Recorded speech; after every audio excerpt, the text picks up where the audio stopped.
Yeah, good start, man. I really like it. Great intro. Hello, everyone.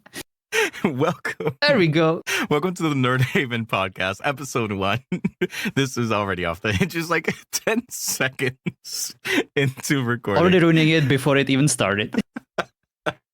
But like in no other fashion, this is just John and I.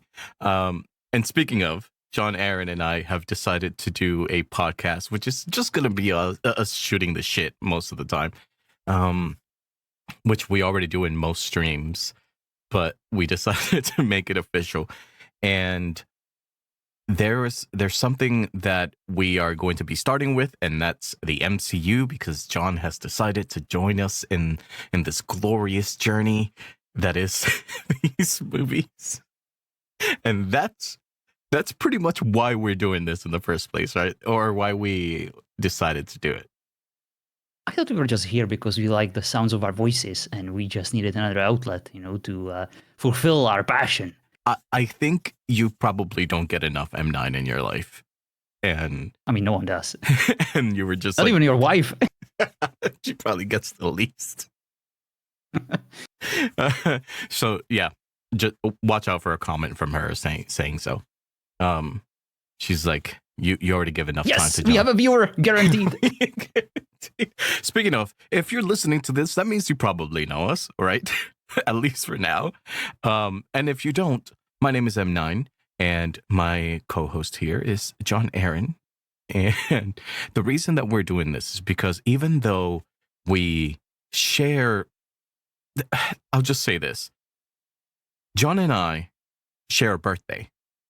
And that's probably the most Pretty lasting, we have in common. That's where our likeness starts and ends. We're very Hashtag different Rios. people, but I mean, I think there's some similarities in our personalities, but there's very different ways that we go about them, or they're kind of decorated differently. And Yes. I think the Danny DeVito and Arnold Schwarzenegger metaphor is summing up yes. our relationship perfectly. Yep. We get along very well, though, and that's kind of the point. And even how different we are, or how different our viewpoints may be, we're very compatible friends, and I love it. So we've known each other for 5-6 years now, maybe more. Yeah, pretty much. And I couldn't agree more. Some friendships based on differences, they kind of tend to clash. But I feel like we have definitely learned to appreciate our own differences and kind of not exactly use them against each other, but use them as something to find something else in common, as something like a catalyst, for future discussions and fun projects. I agree, yeah. And we help each other in this regard. Exactly. And I think that we've known our differences so much that even if we make fun of each other because of those differences, we know where to land in between. We know the gray area in between those, and we find a lot of enjoyment in that gray area. But Definitely. And I couldn't think of a better host for this wonderful journey into the realms of MCU and nerdom, whatever lies ahead of us. I'm very excited about this, not just because I get to debate a lot of the stuff and defend a lot of the stuff that you Is that what we're doing? We're gonna end up being like, I like this movie, and I'm like, well, I mean, that movie's shit, but I respect that you like it. No, but I think the MCU is a good start because it's something that you've put off for a while. Maybe not out of distaste or anything like that, but it's just... No, it was out of distaste. It was okay. It just never... I can hate things I've never seen, okay? I'm one of those people who don't really feel ashamed if they hate something they don't really know much about. Yeah.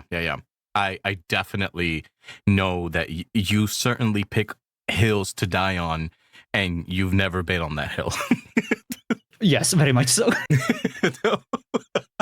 But recently you were sick, and you watched a couple of movies, and you decided, hey, maybe I should I just watch these movies. And of course, there was a lot of us in our community that were pushing you towards that. And we're gonna talk about them. We were gonna do like a phase 1 MCU thing, maybe phase 2, whatever. But I think we just need to do movie by movie because each one has a lot that we can talk about. And you would think we would start with Iron Man or Hulk because those were the first movies, but we're not. Nope. Because that would make too much sense. We're gonna start with I Doctor specifically Strange. requested to start with Doctor Strange. Yeah. And the thing is, you had already seen this before. So for those listening there, this is not a first time watch for a lot of these, or some of these for John. It's a first time trying to get into the MCU, not just random MCU movies. Yeah, to be quite honest, when I first saw Doctor Strange, I had no idea it was Marvel. During the time when I first watched it, I didn't even register a difference between DC or Marvel universe, cinematic universe, and all that nonsense. To me, it was all just kind of cartoons for children and weirdly very colorful comics of superheroes that I kind of ignored or skipped because I prefer to read books, and to go to school and have actual hobbies. And this to me was just kind of nerdy crap that I never really got into. I got into astrophysics. I got into actual, fun nerdy stuff. This just I've always found it kind of cringe, to be quite honest. Which I find completely hilarious because you love Lord of the Rings. I mean, that's not really nerdy, okay? That's No. historical fantasy, light fantasy. It's completely different. Light fantasy, with elves and all this stuff. But we'll have some Lord of the Rings episodes in the future. I think that your background is kind of interesting though because of that. I did grow up reading some comics and being a comic book fan and watching a lot of the animated series and things like that. Going into the MCU personally, I wasn't familiar with all the characters, but I was into the theme, I suppose. I was into the world and into the comics. So we do have very different backgrounds going into this. And I think that that's where our conversations are going to get kind of interesting. It's I'm not going to say a pessimist and an optimist. I was going to call John a contrarian, but I don't think he's a contrarian. He's just... I am a arbitrarian. I just find very weird random points and I feel strongly about those. That's why I would classify myself. Yeah. And he will fight those points until the very end. Until my very last breath. Until his very last breath or until he actually learns differently. But, John, that is something that I respect about you, though. You will fight your hardest to not give in to something. But when you do, you are willing to admit that you were wrong. Or you are willing to see, as in you don't lie about anything. For example, some of these movies, right? You've actually brought up some good points and you've gone in with an open mind, even if it's your own. And even while being not necessarily the type of person for these movies, you found some enjoyment in them, right? And I think that that's the type of stuff that's going to be cool to talk about because while they might not be your thing, you're not necessarily going into them with hatred in your heart.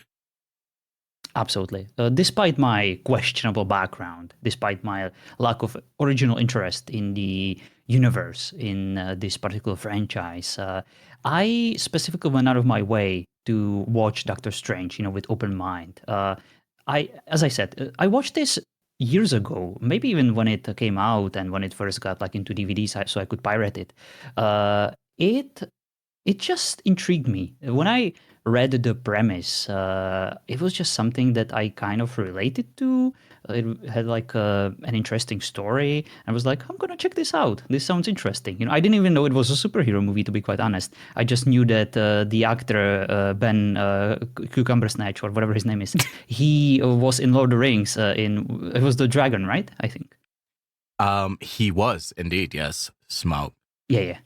So he's a good actor, and I, of course, Hilda Swinton. I can never pronounce her name. She is very good. I saw her in Constantine. I'm a big fan. Overall great actor, and she was bald in this one. And I always find bald ladies to be quite badass. So I wanted to see her kick ass.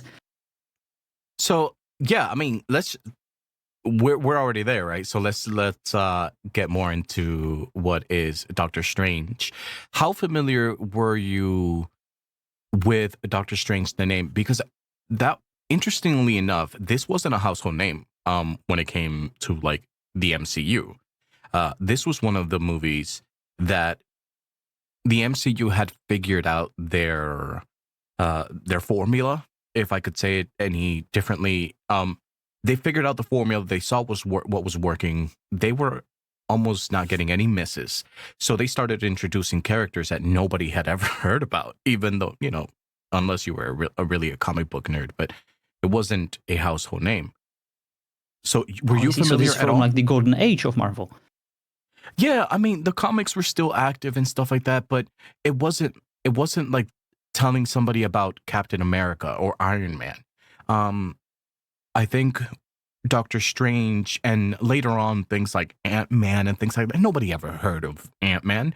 But the MCU was already in kind of a role, so they were just doing things, and it was working. So how familiar were you with the character prior? Have you ever heard about this prior to watching the movie, or? So on my first watch, not at all. I had no idea who it was. I had no idea, like any of his background, any of his powers, the color scheme, freaking uniform. None of it was familiar to me. Mm-hmm. I just read, in the synopsis that he was like a neurosurgeon or like a brain surgeon, and he basically lost his ability to do his work. And then, something magical happened. And was like, this sounds great. I love it when people get freaking broken and just end up on their knees and just lose everyone that loves them and like go on this journey of self-discovery and are forced to just completely rethink their life. So the premise just was, I'm in. But on my second watch, I was, of course, familiar not just with the movie because I saw it before, but because I got into, not me, you guys got me into those stupid ass games like Marvel Snap and Marvel Rivals. And of course, then I saw him. I saw the powers. I saw the freaking flashy magical stuff. And it definitely helped with understanding some of the intricacies, of the lore and of the magics. But to my surprise, I definitely enjoyed it more on my second watch because the movie is just well put together. I like the characters, and the story still kept me hooked, even on the second watch. Yeah, and I think one of the things that I like about Doctor Strange is that even though you watched it in complete wrong order, I didn't know. Okay, it stands alone though. I think that it doesn't necessarily, unless you watch some post-credit scene and you probably had no idea what the hell was happening. Because that's, I think, when it goes wrong as far as like looking forward and what's next is with the post-credit scenes for the most part. But Doctor Strange stands alone as its own movie, and it doesn't really rely on any other characters or cameos or anything like that. So that's why when you watch this and you were like, let's talk about that first. I was like, all right, that's cool. And then we'll go back and talk about some of the other ones that you watched. But so it wasn't actually the worst choice on my part, picking this one, to kind of get me into the universe. Not really. Especially the way that I see it is, if you're gonna enjoy anything, then enjoy it. Like, I know that a lot of people will be like, well, no, you had to watch it in order. It's not gonna make sense to you. And the way that I am, and you know me by now, is I love to share the things that I love. And yes, I understand that some things, except your wife, of course. except my wife. I like to share the things that I love, and I understand that people aren't going to love the same things that I will. So when I recommend things based on what I think that person would like and enjoy, not necessarily what I like and enjoy. And And it so drives me mad because you're usually right when it comes to like your recommendations to me. No matter how much I try to prove you wrong, you always prove me right. yeah, and so I think it's like, for example, if you wanted to watch this movie because you thought you would enjoy it, I would be like, hell yeah, go for it, watch it, enjoy it, because I know that this is something you would enjoy. I rather somebody cherry pick out of all the movies and enjoy those movies than not experience any of it at all. You know? Definitely. And I do appreciate that. To me, it's like Star Wars, it doesn't really matter, if you watch from the old trilogy or the new one. As long as you kind of start, you like what you see, and at the end of the day, we can discuss it when you're done. Yeah. And like, while I do understand the people that are like, oh, well, you should watch it in order, and it's because of the fact that we watched it in release order and we went on a journey. So I understand that people Yeah. want to share the journey, not just each stop, you know? And Indeed, at the indeed. end of the day, that journey pays off.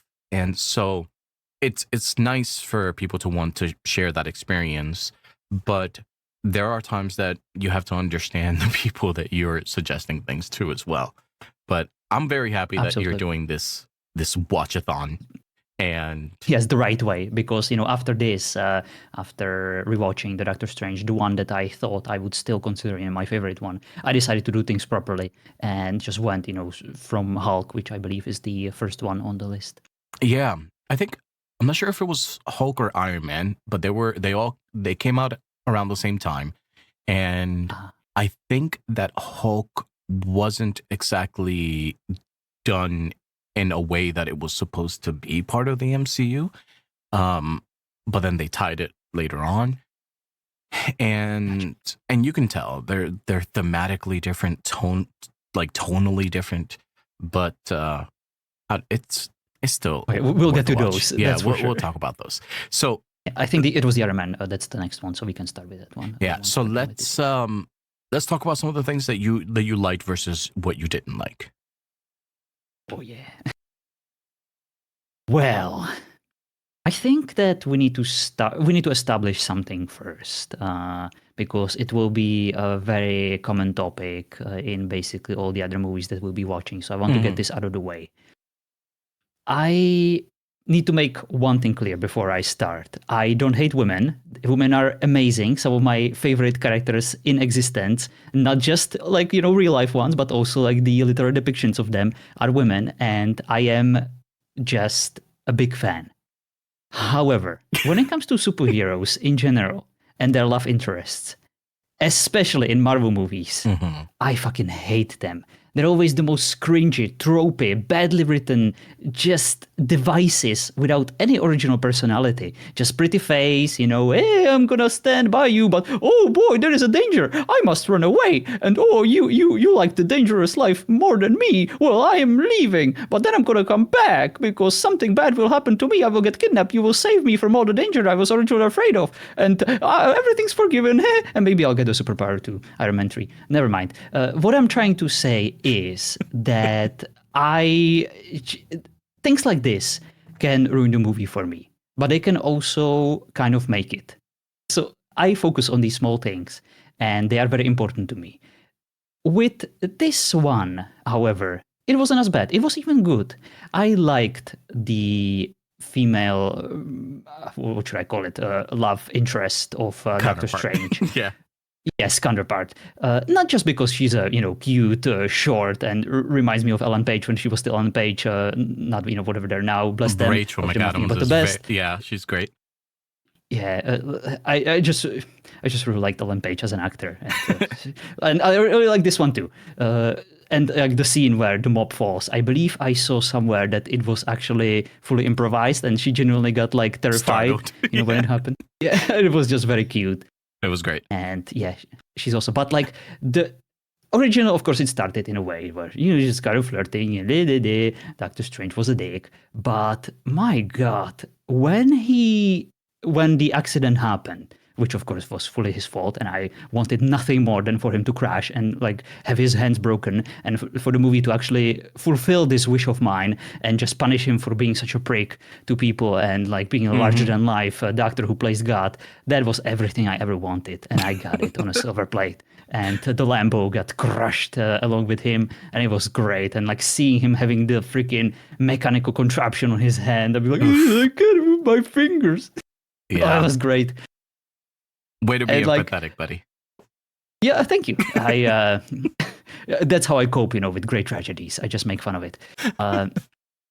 But to fully tie this long rant into a point and make some sense of it, I loved that when he was just completely at his lowest point, and when she kind of changed his mind and decided to be supportive as a good friend, who maybe felt pity, maybe felt some love, but felt like, she had to do it as a doctor, which makes full sense for her to do. And it was completely organic. The fact that he just yelled at her and was just so mean to her. Yeah. I don't exactly know what his reason was for that. If he was like, well, I'm done. I don't want to drag her, with me. I'm just going to chase her away. That's totally a John thing that I would do myself. So I definitely approve of that. Or maybe he was just angry, and maybe he just genuinely thought that she was kind of using him, as this source of sympathy, and that she needs it. There are definitely cases like that, in psychology, where people kind of tend to surround themselves with the people who kind of feed, their emotional need to be taken care of. It's like the feeders, and stuff like that. It's horrible stuff. It didn't matter to me, what the reason was. I just liked how it was portrayed in the movie. I thought it was super sad. It was very raw and just great actors, both of them. And that kind of, from that point on, I was just very hooked, very intrigued. And then, of course, he decided to go search for that one patient and go on a spiritual journey, and ended up in Nepal, India, somewhere on those lines, like Buddhist, background religion. So before you go further, and I forget the point that you made, I actually thought that you were gonna go a different direction with that, and I was gonna disagree so much with the love interest, because the one thing that I enjoyed about this movie is that like she left, right? I think that it was a strong point towards women, to like, you weren't being treated well, so you get the fuck out. And yeah, it made total sense. And I think that in other movies that they kind of like shoehorn relationships in, or that they're not written well or whatever, she would have probably stuck around. She would have probably tried to make it work. She would have they would have made her look weaker. And if anything, she wasn't weak. And I thought that and I love that you went the other direction, because I was like, I didn't see that at all. But then you kind of made my point for me. Yeah. But yeah, she left. She was supposed to leave. She was just ready to move on, as she was supposed to. Yeah, and then she returned, never promised anything as far as like forgiveness or relationships. I mean, or anything like that. But she was, like what you said, she was supportive and helpful, because at that point it's about her being a good person, not really about him. And Indeed. And I love and that. he was very much kind of ready to apologize to her when he was ready, Right. when it was the right time to do it. And I don't think he was kind of planning to do it. He would have just sent a letter, just apologize and be done with it, and nothing else is really required. Just, sincere, like, sorry. But then he kind of ended up, in that hospital again. And of course, one thing went to another. So that was just, in my opinion, well done. I was happy with it. I liked it. And I also liked that at the end of the movie, there was no mention of the relationship at all, because it was just simply not relevant. And when the world is at stake, that's kind of how it's supposed to be. You kind of want to protect those that you love, use them, as like a distant memory to fight for, to give you strength, but probably not be associated with them when there are like literal freaking dimensional demons who can like suck up your planet. Yeah, I mean, and it's a common superhero theme, right? The putting loved ones in danger. So like, why even get yourself into that? But it'll be a repeated trope throughout these things. Um, Oh yes, and I will have repeated problems with it every time. yeah, yeah. But I think you will find, and I'm not sure if this is a lot of like a spoiler or not, but I think in a lot of the MCU movies, I think that relationships or like love interests tend to take a back seat, and I respect that fully. You know, it's like it's nice, but it doesn't take over the movie, and I like it when it's like that instead of like putting it in my face. You know, Oh boy, is that why you don't like Hulk? Is that why I like Hulk? maybe Well, we're gonna get to that. we'll get to that. We'll get to We'll that. get to that. So yeah, so then after all that stuff happens, and he basically begs to be, taught, and he's still doing it for selfish reasons. Obviously, But how did you needs feel to fix that his hands. progressed? I liked it. I really liked how he wasn't just kind of gifted things. He kind of had to earn them. He had to show that he means business. And I also liked that she immediately showed him when she knew that he was kind of a lost cause. I do believe that there must have been some kind of a prophecy, or that she was desperate and they needed him almost as much as he needed them. I believe it is established later in the movie that she saw these futuristic versions of events, and he was involved in one of those, and he was very much needed.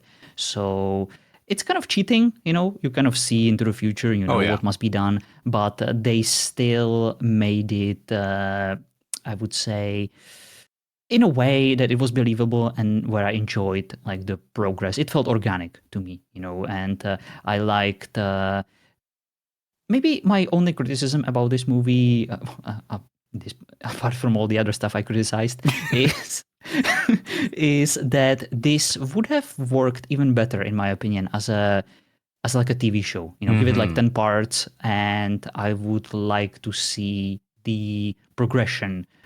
From Steve Strange to like Doctor. Wait, he's still Doctor Strange. From the non-magical Doctor Strange with broken hands into the magical Doctor Strange with broken hands. Yeah.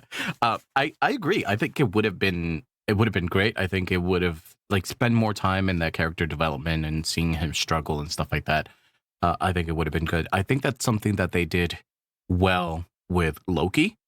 But I'm not sure if you'll ever watch the Loki show or not. But I will.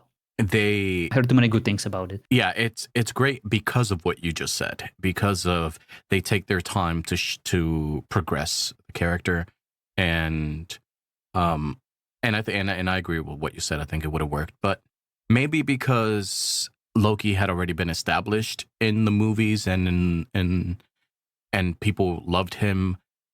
Maybe that's why it worked better. Maybe if you brought Doctor Strange from out of nowhere and made a series, it may have been a bit much for newer fans to take up on, but Probably. But yeah, this is definitely one of the reasons why I'm usually a fan of like TV shows compared to the movies, because I I agree. do like it when the characters have a time to develop, when certain stories can be like slow burned over the course of a season. But this movie was nonetheless still well put together, and even though some of the cool scenes that I enjoyed were a bit short, this also didn't really detract me like from the movie, and I understood everything even on my first watch. Yeah, because I always say in this conversation I have with my wife all the time, it's like TV shows are about characters, movies are about stories, and you can tell a quick story in a movie, but you can't get into all of the characters and give them the time they deserve and flesh them out in an hour and a half or two, Yeah, and let's be honest, some TV shows have filler episodes. Mhm. They end up on cliffhangers, and they like stretch these stories into like nonsensical degree. And at the end of the day, the first and last episode are pretty much just the best ones anyway. Right, yeah. But we're looking at you, Walking Dead, but Never seen that. It don't. Okay, no problem. I don't know how you like zombies and stuff, but it's that show gets very disappointing, and it's just I can't recommend it because I know where it goes. I see. But yeah. Anyway, the I agree with everything that you were saying about the progression and stuff like that, and how it would have been nicer for it to be fleshed out. But I think that they do a decent enough job at it, at seeing how he goes from the shitty Strange to to the Doctor Strange that we know and love. And you'll still see a bit more of like character development in different movies, but I think they did a great job with the whole thing that you mentioned. It's actually funny. I never thought about that before. And without getting into spoilers in the future, the fact that you said that it's Chidi, that she could see like the future or prophecy, and that she was in on the joke and he wasn't, is basically it. That does happen again at some point with him. And it's very interesting that you brought that up because I never picked up on it. Ah, I see. Yeah. Well, it's difficult, right? Whenever you deal with time traveling stuff or potential future possibilities, it's a difficult territory. But I know that MCU is all about multiverses, and it's a big Right. part of it. And I do kind of like that they created a dedicated character, or like dedicated mythos, that is almost like not exactly like an Avenger, but something like along those lines, like a different department. Like I do Yeah. like it how they put it in the movie itself. Avengers are there to like save the world from the external threats, but these guys, these mages and witches, are there to take care of like these From intergalactic threats and mystical stuff. Different regions and like stuff that isn't exactly physical. Right. And that, like, what the fuck is Captain America gonna do? Yeah, would throw his shield. It's not gonna do much. But yeah, so the whole seeing into the future and seeing possible outcomes is kind of a thing that they play with, and it's really cool. And I'm glad that you picked up on that, because you'll pick up on it at some point again. But I can only imagine it will come into play. yeah. And that's kind of the thing, that the reason that I know that other people have recommended the MCU, and it's the same reason that I do, is because of, you're not just getting individual stories, but you're getting one overarching story. And a lot of things come back into play. A lot of characters have their influence in the bigger story. And it's kind of amazing to see it all tied together. It's a lot easier to ingest now that you can watch all these things back to back. Yes. But when you're waiting 2 years for the next movie to, and in the span of almost 20 years now, seeing how this has all come together, it's been an amazing journey. Ups and downs, obviously, but it's quite something. Now that I've seen a bunch, of the MCU movies in order, I can definitely recognize that the continuity is a very big part of the franchise. And I also can't really make fun of those who would be like, hey, you gotta watch them in order, or you robbed yourself of the pleasure of, watching one like every year whenever they were released. And I absolutely understand now how big of a deal this is, to the fans of the franchise. And I wonder, was this also done with comics? Was this level of continuity present in comics or previous iterations of like these movies? Because I presume this is not like the first rodeo of Marvel, like putting these movies on like the TV screen or. So elsewhere. it's been done. It's been done to a smaller scale. Like DC did it a little bit with their TV shows, where some of their TV shows connected to each other. And in comic books, it's done all the time, where certain characters will cameo on other comics, and the storylines kind of end up on the same road and stuff. However, the thing with comics is that it's a little bit different, because there's so many different writers for different comics, and then they're picked up. There's obviously like the official, I want to call it campaign, but that's not the Canon. right word. Yeah, there's like the official canon that's going issue to issue, but because there are so many freelance writers that that either get the rights to write a story or do like a specific one-off and things like that. It is way harder to follow. Um, and there's so many different avenues that you can go in comic books and different stories and different writers, even like cover artists, like they're all over the place. And but I also think that that lends itself more to you finding something that you would like, because there's so many different avenues. So you might like one writer more than the other, or you might like this theme more than the other. For the movies, since they are so singular, you either like them or you don't, you know? Interesting. I always thought that the Marvel stuff only had like one person who wrote all those comics, and that it was Stan Lee, the creepy guy that is like a little scene in every movie, which I presume. I hope that's him. Yeah, so Stanley was the creator of a lot of these things, and Oh, he did write a lot of the original stuff, but obviously that now belongs to Marvel, so they basically just give them to different writers and different artists okay. and stuff to portray. So Marvel is basically like, acquired works of Stan Lee and like continuation of them. Pretty much, yeah. And that's why you see Stanley cameoing in every movie, because he basically created all of these things: Spider-Man, some of the X-Men, Fantastic Four, whatever. So did he actually request it, or like was it like a nice tribute, to the fans and stuff?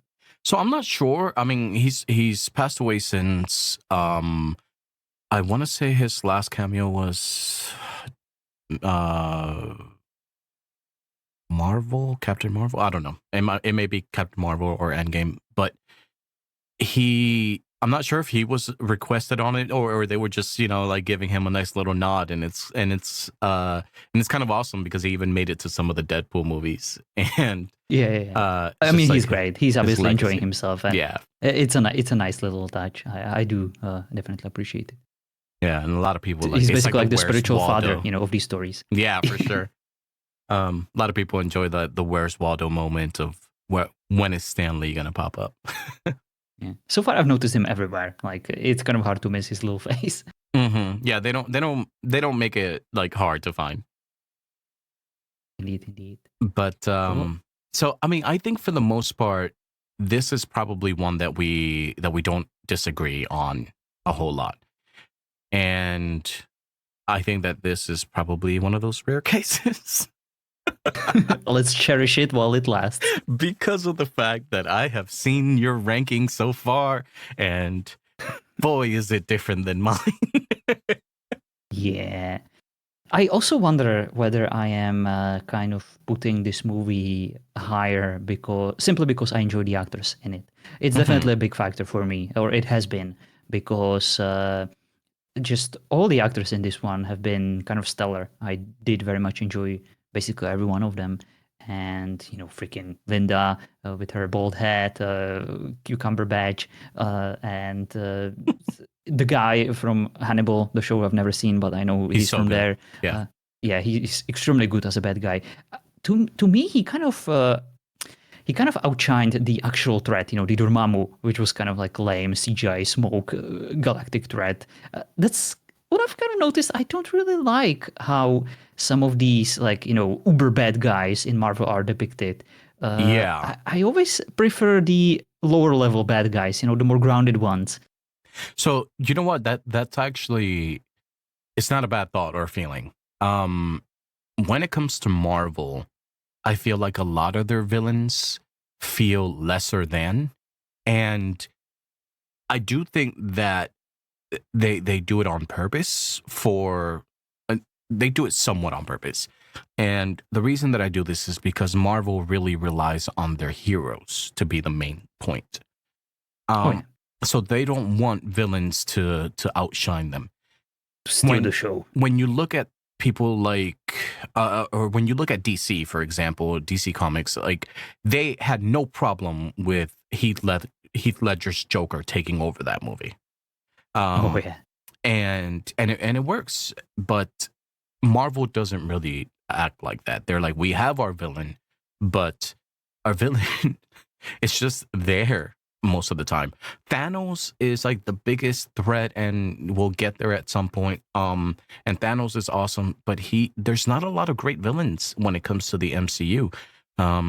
There's a lot of just some that are just meh, and there's some that are good enough, and there's actually a few that are kind of bad, but you know, it is what it is. Yeah, and I'm sure we'll get to those. But in this movie, I definitely enjoyed the bad guy and good guy dynamic, and of course the fact that the Ancient One was actually kind of complicated character. That it wasn't just good or bad. That was still intriguing, and you could definitely get behind her and understand her choices. That's the one thing I definitely struggle with movies like this, whenever they depict a bad guy who is just straight up ridiculous and just over the top, mustache twirling villain. I have no problem playing those in RP. I have no problem cheering for those if it's the movie that kind of doesn't take itself all that seriously. But if you actually want me to respect the hardships and tribulations of the hero, then you kind of have to give him a good foil for that, to actually overcome a real threat and not just someone who's just like, look at me, I'm gonna press this button and it's gonna explode and there are gonna be sharks, your lovely wife there, they're gonna get her. Oh, please don't get me into my weak spot, that is right here that I'm pointing. Oh boy, how did you find my weak spot? What the hell?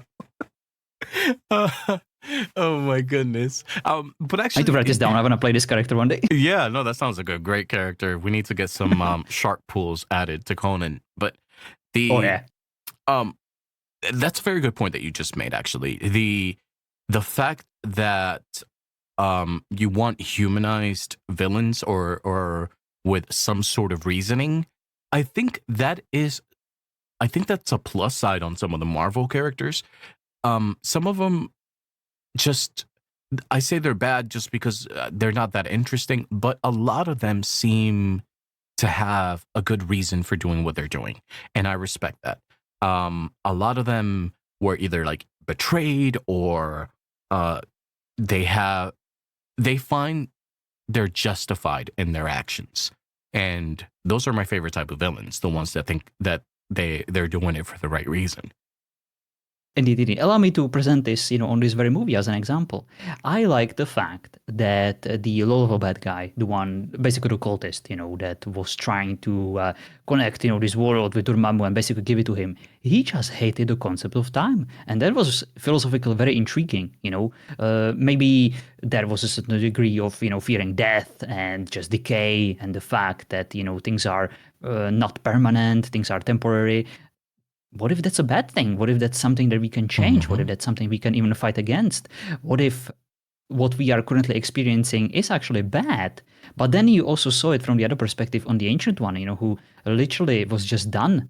She lived too long. She experienced this. She tapped into this power and she saw it, with her own eyes, what it does to you, what it brings to you. And she was just tired. And she, of course, knew, the lesson that the non eternal aspect of life is what needs to be cherished, is what makes it special. And what the Dormammu, of course, offers is basically like a nicely wrapped lie, that at the end of the day will just end up enslaving you and torturing you. And I like that. I think that they kind of, the weaker, main baddie, which was, of course, Dormammu, they kind of saved it with the strong henchman and the connection to the actual Ancient One. Yeah, and I think even when there is a weaker villain, it is usually made better by the rest of the story. So hopefully, you continue to find something that you enjoy even in the villains that are not as interesting. But that's Doctor Strange. There is another Doctor Strange, but it doesn't come in till way later on.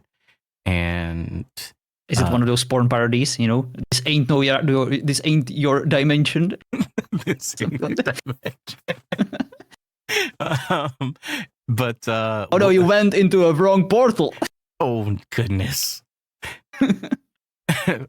Filter that out. Yeah, cut that. Cut that part out. But no, yeah. I'm glad that you're taking this journey. I'm super excited to talk about it with you. Your Discord's usually blowing up with these conversations, and I've been loving it. Like seeing everybody chime in and stuff like that. So we're actually gonna have to get people to drop some questions or drop some suggestions, and especially when we tell them like what we're talking about next, which will probably be Iron Man, right? And Yes, indeed, Iron Man 1. the official start of the MCU. If Iron Man didn't work, we probably wouldn't be here. But And I want to thank everyone, for showing interest in whatever I have to say about these movies and just kind of cheering me on, to continue watching them. It's very humbling, and I don't understand it. I don't understand why it's in any way interesting to anyone what I have to say, but I love commenting on these movies. I don't really think that I have like a unique perspective. I can only imagine that if you ask like a random person on the street who's not really into the universe, they would probably tell you the same thing. But I like formulating my thoughts, about these things because it always kind of allows me to make a stupid rant about something else that is vaguely related. But that's how I process these movies. That's how I like them. That's how I like to watch them. I'm pretty sure that if I was 9, 12 years old and I first watched I watched my first superhero franchise of this caliber, I would have been a fan for life, So the fact that I kind of skipped this in my childhood and I can watch it for the first time now, as a still childish but very much an adult, maybe it offers a different perspective, and I am definitely. So far, I haven't really ran into a movie that would give me a headache or a violent diarrhea, and I would have to stop watching it. I finished all of them. I always found something to enjoy about them, and I'm very much looking forward to keep talking to you about them. yeah, that's awesome. That's awesome. I always love talking to people about it, like no matter what their background or opinions are, because I think there's people out there that feel like you shitting on something is gonna ruin its enjoyment for me. And I've never been that type of person. It's like you can hate something, it doesn't change how much I love it at all. And I think with us having different ideologies or perspectives on some of these movies, it'll just kind of provide good conversation, even if we see things differently. And I apologize for my dog. He just wants to say hello. Shout out to Kylo. But yeah, I think that's going to be pretty much it, guys. So thank you guys for hanging out. We will be doing like MCU ranking, but because this is just the first one we talk about, that probably is not necessary. We're not going to do ratings because that just puts unnecessary stress on everyone. And Yes. and we don't need any more hate comments that we're probably going to get. So Oh, absolutely. But we will do rankings and talk about the all the other ones because comparing rankings is also going to be very entertaining. And Definitely. So what is your ranking for now, Mr. M9? my ranking for now is I think I'm going to have to put Doctor Strange there. I would have to agree. I think Doctor Strange is definitely up there. Yeah. I like this so far. So far that's so easy. Right? People are going to be like, that what the hell happened to all the other movies? But yeah, thank you for listening to episode 1 of our Nerd Haven podcast. We are, for those that don't know, we're a gaming community for the most part that centers around role playing, and we do a lot of nerdy stuff. So it's only right that we landed at the MCU talk at some point. So this is where we are, and this is what we're going to continue to do. But watch out in the future for other things such as Game of Thrones, cough, Lord of the Rings, and other. Yeah, if anyone wants to join this podcast, I will gladly let them have my slot. Nope, you're stuck. So my name is M9 again. This is the wonderful John Aaron. Wonderful is subjective. It depends on how you know him and how you feel about him. but Yeah, go yourself. All right. You can find John at twitch.tv / Honestly, don't. right now. Do yourself a favor and don't. But yeah, John, anything that you like to say to close out the episode? No? Interpret his silence, y'all. All right, guys. Sorry, I always wanted to do that. No, that was great. Thank you for making that awkward for me. I will see you all next time, episode 2. There's not going to be any rhyme or reason to our scheduling of this. It's whenever John and I can get together and talk and record, then we'll release another episode. You might get 1 or 2 a week or 1 a month. Who knows? I would say like at least 1 a week. Or Yeah, we'll like try. Maybe yeah. 2. Maybe 2 a week, yeah. So we'll see. But just so that you're aware, it's not going to be like a schedule thing. But yeah, thank you guys for hanging out, and we will see you all next time. Have a good one. Bye-bye.